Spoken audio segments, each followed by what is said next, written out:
Last week I came into the office and attached to the corkboard was a flyer that a builder's rep had dropped off, announcing the grand opening of a new construction community here in our neighborhood. And in looking at the flyer, I'm seeing something that I haven't seen in a very long time. Commission bonuses. They're inviting us back.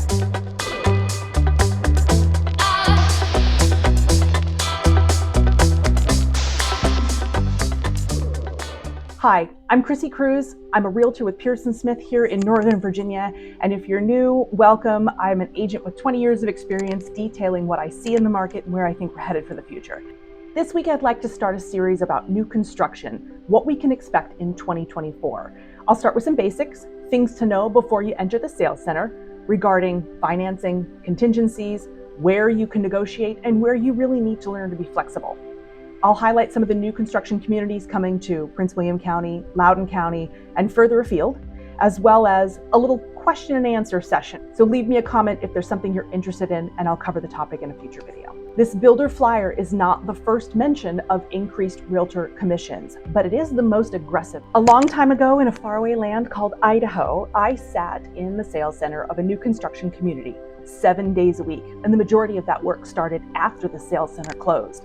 I would literally hang around just to catch the home buyers looking in the windows, and then I'd pop out of a bush and say, "Oh, I'm headed in. You want to follow me?" And we would get a tour. And it's very much the way people approach car sales, in that they just don't want to be bothered. They're more likely to go to the dealership after dark so that they can peek at the window stickers and walk around the car without being pestered. So it was truly this experience that taught me a lot about how to listen to a client, read their needs, and make suggestions that were a good fit for them. I represented buyers, but things have changed quite a bit since then. I find that most builders don't have a realtor representing them outside of just the ability to put their listing on the MLS. And they'll usually just put one model home when there might be 40 or 60 available. During COVID, when new construction basically sold itself, builders made it pretty clear that they didn't value realtors as part of the transaction, so they dropped commissions to disincentivize us to participate. Just know that when you walk into a new construction sales center and you talk to a builder's representative, they are not working for you. Why would they? But let's talk about why builders are inviting us back. What does this mean? For starters, my comment about builders not putting their listings in the MLS is somewhat significant, as this means agents like myself, we can't look at communities and tell you whether they have a model in your price range, or whether a home has broken ground or has been sitting there finished for several weeks. I don't know if they're offering concessions like a finished basement or including a deck. Without that data, I don't know how fast these inventory homes are selling, what buyers are paying, what features they're picking, or what the builder gave as a free upgrade, which is usually my indicator of how much we can negotiate. So it requires a lot of inside dialogue with agents that are working in those communities, buyers that have visited previously. What was your experience like? It's the only way we can leverage your situation to best represent you. During 2021, I had a few clients that wrote offers in a very popular community called Willowsford. We toured the models together. We wrote the contract to reflect their choice of lot, the model, the upgrades that they wanted, and the builder rejected the offer. This happened 3 times. You're probably thinking, I didn't know they could do that. So know 2 things. Again, the person you're talking to in that sales center, it's their job to facilitate your offer, but they have absolutely no say in whether what you're asking is reasonable or even possible. Secondly, if 45 minutes after you've left the sales center, another family walks in and makes an offer on that same lot, but they want to build a bigger model with more upgrades, which therefore earns the builder a larger profit margin, it's in the builder's option to select the contract that would be most profitable. So you aren't owed a counteroffer. You don't get a second chance. Builders will decide what they want to build on what lot when they get those terms. Don't think you're the only one that's interested. It's not about being the first offer submitted. It's about being the best offer. So to receive this flyer is confirmation of what we've long suspected. The market is slowing down and builders are feeling the pressure. I'm going to assume that materials and labor are in healthy supply, the backlog of inventory is all caught up, and builders, like agents, are kind of wondering where their next sale is coming from. So let's talk about the reasons to consider a new construction purchase in 2024. Number 1 is builder concessions.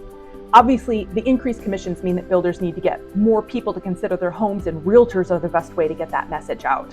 It also probably means that in addition to competing for your attention, builders are prepared to compete with each other. This is something I'll cover in future episodes as we kind of compare builders' reputation versus their standard features package versus location, accommodations, compromises, all the things that you should be asking about before making a commitment to a new construction purchase. In the past, I've seen free basements, fencing, window treatments, kitchen and bath upgrades, all things that I think will return in the future. Number 2, financing. This is a double-edged sword and something we'll talk about at length because it is the most challenging part of considering a new construction purchase. On the one hand, the greatest advantage to new construction is that you can lock in pricing, usually months before you have to start making a payment. Historically, during that construction time period, neighboring homes being built in future phase releases go up in value, putting you in a position of equity before you've even moved in. There's no reason to think that that will slow or even stop. In fact, I read this morning that new construction starts, which is the data on how many new home permits were pulled, is up 49% from the start of the pandemic. I read that to mean that they're ready to build and they're aiming to make up for the lack of inventory we have. Most families don't relish the thought of competing for the perfect house in the perfect neighborhood whenever that day may come.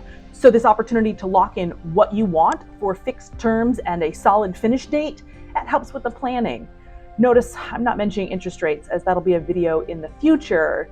That's another challenge and the other side of that double-edged sword. Number 3 is value. With interest rates returning to a level of stability, I think the pace of homeownership turnover will slow considerably. People will likely stay in their homes longer now that the opportunities are less lucrative. In this case, new construction can offer significant value for families that are not in a position to tackle a new roof or a new heating and air conditioning system, water heater, or changing the floor plan to accommodate growing needs. New construction really does a good job of prompting these questions during the design process. You can choose a floor plan and equip that model with the features that are most valuable to you. A main floor ensuite, double laundry, hose bib in the garage, gas line on the back patio, a lot that accommodates a wider driveway because you have more cars coming into the family. These features can be planned out when you're starting with a blank slate. And in a future video, I'll cover how custom homes differ from production homes. I'm looking forward to your feedback. Feel free to drop a comment or reach out on any of my socials if you have a question that I can help with. Until next week.